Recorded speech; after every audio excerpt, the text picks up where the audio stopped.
Due to the continuing pandemic, there will obviously be changes for Rotation 8. This screencast will offer an overview of what to expect for your last rotation session. I want to give credit to the other members of the clinical team for contributing to this presentation. Thank you, Marie, Jennifer, and Summer. I also want to thank you as students, again, for all of your understanding, flexibility, and professionalism that you've demonstrated during this coronavirus pandemic.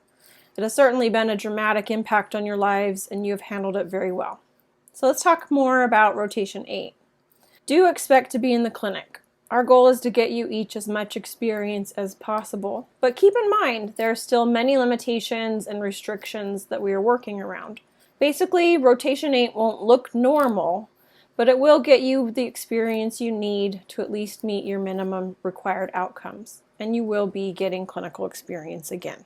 Our top priority as the clinical team is to meet outcomes for 51 people so you can all stay on track for graduation. I want to give a huge shout out to Jennifer Orchard for shouldering the weight of this big undertaking. In order to make a timely graduation possible for the entire class, each of your experiences will look different based on your unique needs and circumstances. The experiences you have will be different than those of your classmates, but it will be fit for what your specific needs require. One requirement to be aware of. For every day you are scheduled to go into the clinic, you are required to submit a preclinical daily screening before you go. It is required to submit this by 9 a.m. Mountain Time. Yes, this is annoying and inconvenient, but it is a compromise from the other more limiting, expensive, time-consuming alternatives originally mandated from the university. Instead, it mirrors protocol for those returning to campus activities. I also want to give huge credit to Mike for advocating for this compromise. So try to have a good attitude, even though it's a little bit inconvenient. And fortunately, it should be a pretty quick process. If you have any reason to suspect that you may have COVID-19, please reach out to the clinical team directly and immediately, and do not go into the clinic before gaining clearance from the clinical team. The paperwork process usually takes about 4 weeks, and we are trying to do it in about 1 to 2 weeks for each of you. Isn't summer pretty amazing? So there will be bumps along the way. There will be things that are missed. It's inevitable. So that's why we're letting you know how to try to solve some issues that may arise the first day. If you have problems with hospital privileges and paperwork, please email the clinical team about your problem. Please make sure you have the email address, the name of the person that you need to contact, and the documents that they are requesting. If possible, you may send your own information, things like ID, drug screening, immunization records, etc., by going into Exact and clicking on the Send Profile Link tab. So let's talk about coursework. You will be assigned to an appropriate Google Classroom, which will be clear to you based on the placeholder assigned to you in Exact. It should also be the rotation you have not been officially enrolled in. For those of you in every setting except for an elective, let's talk about what your rotation expectations will be. So as normal, you will have to complete a case note. By now you should have completed all of the 4 required case notes for graduation. That means chronic, preventive, acute, and emergent. If for some reason you haven't, please reach out to Amber immediately to resolve this missing graduation requirement.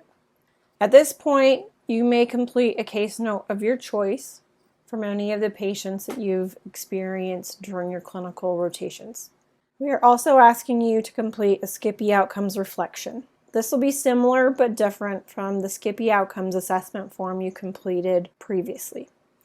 We'll be asking for evidence of how you have met your remaining outcomes for graduation. You'll be able to find more details on this assignment when the assignment is posted in the Google Classroom, and this will be done at a later time. And of course, you will still complete an end of rotation exam. For those of you enrolled in the elective classroom, your coursework will be slightly different. You will also have to complete a case note of your choice.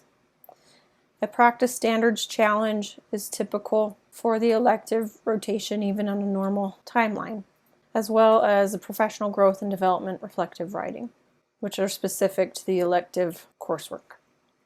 You will also be required to complete the Skippy Outcomes reflection just like those in the other rotations. While you are in your clinical experiences, you are expected to complete your patient logs and exam just as usual.